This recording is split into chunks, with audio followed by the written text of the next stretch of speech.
Herkese merhaba arkadaşlar, kanalımıza hoş geldiniz. Güpsü Özay'ın doğum gününü Barış Arduç böyle kutladı. Barış Arduç eşi Güpsü Özay'ın 41. doğum gününü sosyal medya üzerinden romantik bir paylaşım yaparak kutladı.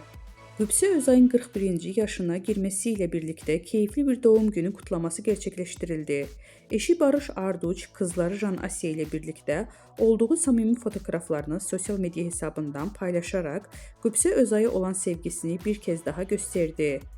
Özay'ın doğum günü kutlamasına dair sosyal medya paylaşımlarında coşkulu 1.41 iyi ki doğdun notunu düşerek mutlu anlarını takipçileriyle paylaştı.